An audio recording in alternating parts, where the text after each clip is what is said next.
ജീവിത സാഹചര്യങ്ങളാണ് 65-ാം വയസ്സിലും പീരുക്കണ്ണനെ ജോലി ചെയ്യാൻ പ്രേരിപ്പിക്കുന്നത്. തൊഴിലെടുക്കാൻ മനസ്സുണ്ടെങ്കിലും സാഹചര്യങ്ങൾ പ്രതികൂലമാണ്. കടലിൽ പോകാൻ കഴിയാതെ നിസ്സഹായനായി നിൽക്കുന്ന മത്സ്യത്തൊഴിലാളിയെയാണ് ഞങ്ങൾക്ക് കാണാനായത്.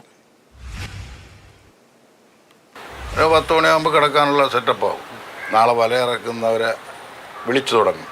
അപ്പോൾ ആളെ കുറഞ്ഞ് നമുക്ക് വലയിറക്കാൻ പറ്റത്തില്ല. കാരണം ഇത് വലിയ വലയാണ്. കമ്പോലം എന്ന് പറഞ്ഞാൽ 25 വരെ കുറഞ്ഞിട്ട് വലിക്കാൻ പറ്റത്തില്ല. കണ്ണടച്ചാലും ഉറക്കമില്ലാതെ ചിന്തകൾ.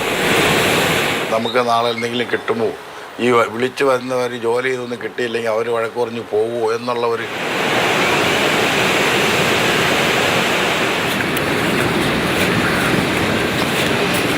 അഞ്ചു മണിക്ക് വീട്ടിൽ തെണീക്കും, ഇവിടെ വന്നിരിക്കും.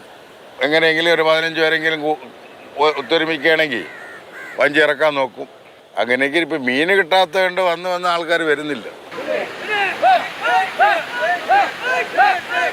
ഒരിക്കൽ മാത്രം കടലിൽ പോകുന്ന ആഴ്ചകളുണ്ട്.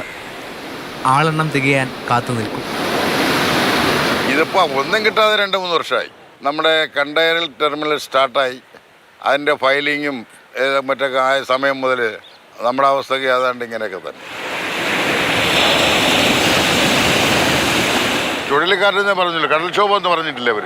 ഈ കല്ലിൽ ഇടിച്ചിടിച്ച് ഭയങ്കര കടലായിരുന്നു. കല്ലിൻ്റെ പുറത്ത് കയറ്റിയിട്ട് എല്ലാം ഉടഞ്ഞ് 40,000 രൂപ പിന്നെ ചെയ്ത് റീസെറ്റ് വെച്ചിരിക്കുന്നു. വർഷം 3.5 കഴിഞ്ഞു. 1 രൂപ ആനുകൂല്യം നമുക്ക് തന്നിട്ടുമില്ല. മത്സ്യബെഡിലുള്ള ഉദ്യോഗസ്ഥനാണ് ഇതിനൊരു കെയറില്ല. വെയിലേറിയാൽ പ്രതീക്ഷയടക്കി മടങ്ങണം. ഈ കയ്യിലും കാലുള്ളതൊക്കെ വിറ്റൊക്കെ തിന്നി ഇപ്പം വിൽക്കാനും ഇല്ല. ഈ 2 രൂപയ്ക്കും 1 രൂപയ്ക്കുള്ള അരിയല്ലേ നമ്മൾ എപ്പോഴും ചത്തുപോയാൽ.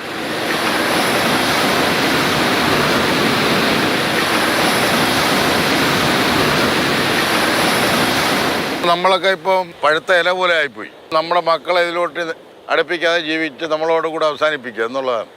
ഉള്ളിൽ ആധിയുടെ തിര ആർത്തലയ്ക്കുന്നുണ്ട്. അപ്പോഴും കടലിലിറങ്ങാമെന്ന പ്രതീക്ഷയിൽ ഇവർ ഈ നടത്തം തുടരുകയാണ്. സുധീഷ് തിരുവല്ലയ്ക്കൊപ്പം രാഹുൽ ജി നാഥ്, മാതൃഭൂമി ന്യൂസ്, തിരുവനന്തപുരം.